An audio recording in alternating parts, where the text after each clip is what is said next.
Miidhaa saalaa buqqaatota lixa Oromiyaa irra gahaa jiruu fi gidiraa sagalee dhabe. Nuti hanga ammaatti uummata dirooniidhaan haleellee hin beeknu. WBO irratti tarkaanfii cimaa fudhachaa jiru cinatti rakkoon jiru nagaan akka furamuuf gammachaa jirra jedhani. Fiild Maarshaal Biraanuu Juulaa. Hidhata saba biyya Wallaggaa fi Wangeela. Wallaggii fi Wangeela akkuma saantima tokko irratti duubaaf duraan fuula gosa lamaa garuu qaama tokko ta'anii akkasumas Wangeelaa fi sabni Wallaggaa hidhataaf tokkummaan akkasii waan isaan wal fakkeessu qabu. Sabni gootummaa isaan gita hin qabne kan hanga ammaatti mootummaan biyya keenyaa bulchaa jiran isa ammaa kana dabalatee jaarraa hedduuf saba kana cabsuuf eenyummaa isaa balleessuuf yaalii adda addaa godhanis milkaa'uu hin dandeenye. Citiin guddaa cimina saba kanaa kan ta'e Wangeelaaf quunnamtii Waaqayyoo waliin qabudha. Ajajaan olaanaa ABO WBO Jaal Dirribaa Kumsaa yookaan Jaal Marroo gara adeemu hundumaatti Wangeelaaf zayitiin waldaa araaraa biraa dhabamee hin beeku.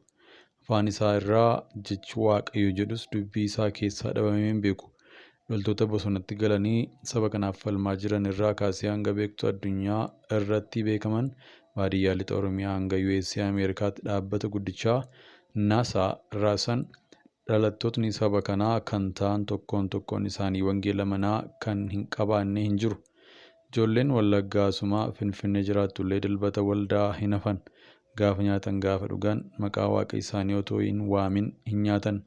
Ijoolleen Wallaggaa hammam dadhabbii hafuuraa keessa galanii waldaalee yoo deemuu dhiisee ta'ee gaafa rakkatu gaafa dhiphatu mana isaatti oolee galee abbaa koo Yesuus koo jechuun kadhachuu hin dhiisu. Artiistiin ijoollee saba kanaa sirba yoo baasan illee faarfannaa guyyaa guyyaan dhaga'u inni san waldaalee dhokatanii deemuu inni san. Maatii baay'ee keessatti har'as galgala kadhannaan maatiif olloota walii gidduutti torbee takkaa jira. Asuma magaalaa Finfinnee keessatti illee ollaa keedhaa kadhannaan yoo jiraate maatiin kun Wallaggaa akka dhufanii salphaatti tilmaamuun kee beekamaadha. Shamarree tokko jaallattee yoo sin fuudhaa gaa'elaaf si barbaadde jettee gaaffii dhiyeessitee dura irratti kadhannaa yoo siin jette isheen intala Wallaggaa akka taate salphaatti bartee adeemsa kee sirreeffatta. Egaa saba dacheen warqee uummatni isaa beekaa ta'e kana akkamiin fira koo godhaa jettee konkolaataa qaaliif mana ajaa'ibaa yookaan maallaqa baay'ee baankii keessaa qabaatteef miti. Fira saba kanaa ta'uuf yoo barbaaddee tokkoof tokko gooftaa qabaachuun kee dirqama akka ta'e baruu qabda. Sabni kana kan mo'uu kan dandeessu taankii fi diroonii waraana loltoota miiliyoonaan lakkaa'aman qabaatteef miti. Sabni kun tokkoof tokkoon jilbii isaa wangeelaaf jilbeenfataa onneen isaa wangeelaaf qofa mo'amaa kanaan achisiin dhagahuu sabni kun wangeela qabattee yoo itti deemtee siree isaa irra bu'ee ofiif lafa ciisee si keessummeessa. Waaqayyo saba nagaa kanaaf qilleensa nagaa bubbeessuu bokkaa nagaa roobsuu jedha. Obboleessa keessan gammachiisudha. Irraa immoo gandummaatti na jalaa hin fudhatina jechuudhaan sooshaal miidiyaa isaa irratti barreessee jira.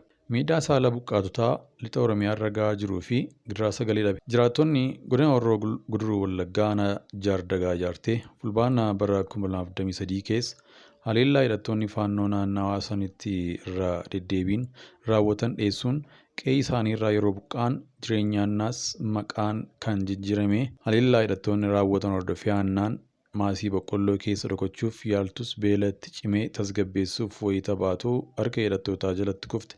Sana booda baatiilee lamaaf miidhaa saalaamaaf saaxilamte. Haannaan yeroo buutamtee miidhaa saalquunnamtii sukkanneessaa irratti raawwatamuu umriin ishee waggaa 18 qofa ture.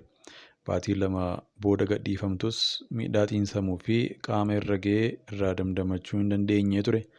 Haannaan erga gadhiifamtee booda hospitaala Shaambuutti yaala qaamaaf sammuu argachuuf kan naqxe ta'us haalli ishee garuu jijjiiramuu hin dandeenye. Mudannoon gaddisiisaa kun fayyaa sammuu ishee irratti dhiibbaa waaraa kan dhiise yoo ta'u, dhukkubni nama kuffisuu eepiliips akka isheen mudatus taasisee jira. Haannaan gubbaarraan akka fayyaa fakkaattus keessi ishee nagaa akka hin taane himti. Halkan hirriba hin qabu mudannoon koo gaddisiisaa natti mul'ata. Maatiin ishee maallaqa gahaa waan hin qabneef yaala fooyya'aa argachuuf gara Finfinnee deemuu akka hin dandeenye himti. Kanarraa kan ka'e haannaan dhukkuba nama kuffisuu waliin wallaansoo qabaatti jiraatti. Abukaattoo fi barsiisaa yuunivarsiitii Walqixxee kan ta'e Margaaf Qaaduu naannolee rakkoo nageenyaaf walitti bu'iinsaan raafaman keessatti miidhaa saalaa irratti hundaa'uu akka babal'atu himee jira. Waldhabdeen Oromiyaa keessatti adeemsifamaa jirus adeemsa miidhaa saalaa babal'ataa jiru kanaaf fakkeenya ta'uu akka danda'eera. Naannoon Oromiyaa wal-dhabdee kallattii hedduu qabu kan murnoota adda addaa hirmaachise keessaa akka jirtu kan eere. Mirgaan kanneen keessaa humnoonni nageenyaa mootummaa naannoo federaalaa, jaarmiyaalee finciltootaa kan akka waraana bilisummaa Oromoo fi faannoo argamu jedha. Gudeeddiin yeroo wal-dhabdee keessa raawwatamu akka yakka waraanaatti ilaalama. Yakkamtoonni gocha kana raawwatanis seera idil-addunyaan gaafatamu jechuun cimsee dubbate. Ogeettiin xiinsammuu fi dhaabbata gargaarsa namoomaa idil-addunyaatti hojjettu hawaasummaa kan taate Tsiyoon Geetaachoo dubartootni naannoo wal-dhabdee jiraatan gudeeddii fi miidhaa saalaa biroo irratti raawwataman irraa kan ka'e rakkoon xiinsammuu yeroo mara turuuf akka saaxilaman himti. Dhiphinni miidhaa booda dhufuu, yaaddoon, gaddaa fi miira salphinaa fi humna dhabuu mallattoolee namoota miidhaa guddaa irraa hafan yeroo baay'ee mudatan keessaa muraasa jetti. Shamarranii fi dubartootni miidhaa saalaa kan isaan mudatu naannoo wal-dhabdee qofaa akka hin taane ogeeyyiin ni himu. Tsiyoon miidhaa saalaa kaampii buqqaatotaa keessatti mudatu rakkoo buqqaatota duraanuu ture kan hammeessu ta'uu himti. Gudeeddii fi miidhaa saalaa gosoota biroo dhiibbaa xiinsammuu gadi fagoo fi wal-xaxaa qaba. Keessumaa dubartoota kaampii buqqaatota keessa jiraatan irratti miidhaa geessisuu hamaadha jechuun ibsiti. Seenaa buqqaatota biyya keessaa. Kaampiiwwan buqqaatota biyya keessaa naannoo Oromiyaa keessatti argamanitti dubartoonni miidhaa saalaaf akka saaxilaman gaalee fi heeruuwwan garaagaraa ni mul'isu. Seenaan raahimaalii maqaa yaaddoo nageenyaaf kan jijjiirame. Dubartii ganna 32 fi haadha daa'ima ganna 9 akka ragaa mirkaneessaatti fudhatamuu danda'a. Raahimaan bara 2022 godina Horroo Guduruu Wallaggaa Aanaa ganda Harar Jaarsoo irraa haleellaa hidhattoota faannoo miliquuf abbaa manaa ishee waliin dhiyeessaa osoo jiranii abbaan manaa ishee ajjeefamuu hordofee jireenyi ishee gara hin eegamnetti jijjiirame. Imala isaaniitti gareen hidhattootaa kunneen abbaa warraa ishee ajjeesanii reeffa isaa bakkeetti dhiisuu yaadatti.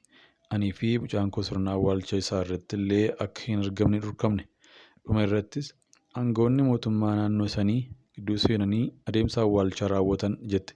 Kana hordofuu mucaa ishee waliin wiirtuu buqqaatotaa biyya keessaa aanaa Jaardagaa Jaarteetti argamutti qubatte.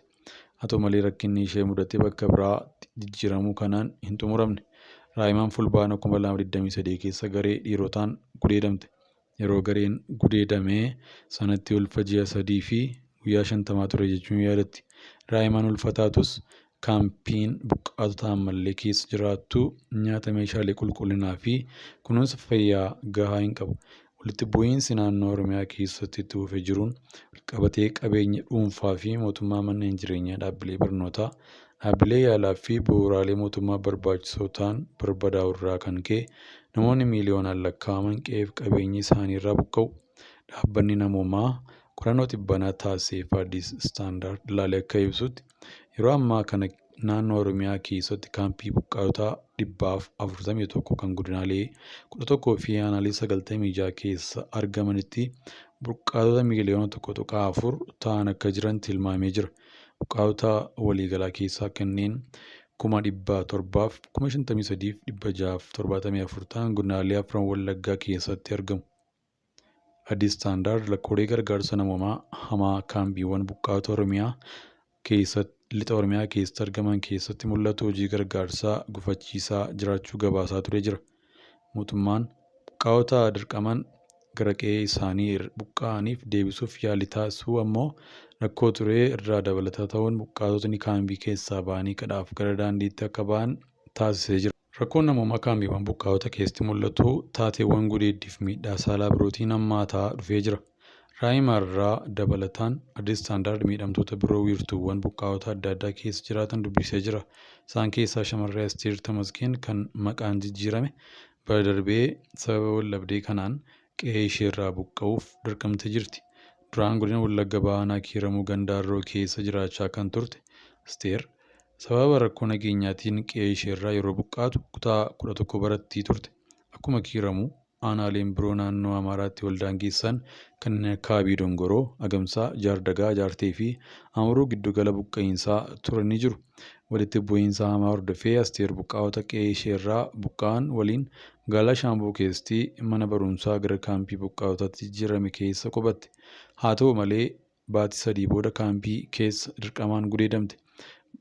Baatileef dhukkubbii qaamaaf xiinsammuu faana wallaansoo erga wal qabdee booda ulfa garaatti baattee baasuuf murteessite. Kaampii buqqaatotaa Shaambuutti miseensa koree buqqaatotaa kan ta'an Waaqumaa Hirphaa Asteer Gudeeddii irraa mudatee hordofee dhiphina keessa galte. Miidhaa miiraa fi qaamaa waliin wallaansoo qabaa turte jedhe. Kunis nageenya namoota dhuunfaa haala akkasiitiin miidhaman mirkaneessuuf sirni eegumsaa fi deeggarsaa hundeessuun barbaachisu ta'uu isaa kan hubachiisudha. Waaqumaan akka jedhutti kaampii buqqaatotaa Shaambuu keessatti dhiiraaf dubartoonni waan bakka tokkotti waliin jiraataniif dubartoonni hedduun miidhaa saalaaf saaxilamu. Akka Tsiyoon jettutti ammoo namoota miidhaa saalaa irra ga'e gargaaruuf mala tumsa waloo barbaada. Duraan dursee miidhamtootni wallaansaa fayyaa hatattamaa barbaadu. Kunis yaala dhukkuboota saalquunnamtiin daddarban dabalata jetti ogeeyyiin xiinsammuu kun. Akkasumas gorsaa fi yaala fayyaa xiinsammuu akka barbaadanis eerti. Dabalataan dhimma kana irratti hubannoo hawaasaa gabbisuu irratti xiyyeeffatamuu qabaa jette. Akka Margaan jedhutti seera biyyattii fi waliigalteewwan mirga namummaa idil-addunyaa gudeeddii fi gosoota miidhaa saalaa biroo ifatti dhorku. Haa ta'u malee itti gaafatamummaa mootummaan dubartootaa fi shamarran gudeeddii dabalatee miidhaa saalaa irraa ittisuu fi eeguuf qabu cimsee hubachiisa. Itoophiyaan waliigalteewwan kanneen raggaasisuu qofa osoo hin taane haala bu'aa qabeessa ta'ee seerota kanneen kabachiisuun dubartootaa fi shamarran miidhaa akkanaa irraa eeguuf kutannoo qabdu agarsiisuu qabdii jedhe. Kana malees hordoffii kaampii baqattootaa irratti godhamuu cimsuu, dubartoota miidhaa irraan ga'e ammoo adeemsa seeraa akka argatan haala mijeessuu fi namoota yakka raawwatan seeraan akka gaafataman gochuu akka barbaachisu himte.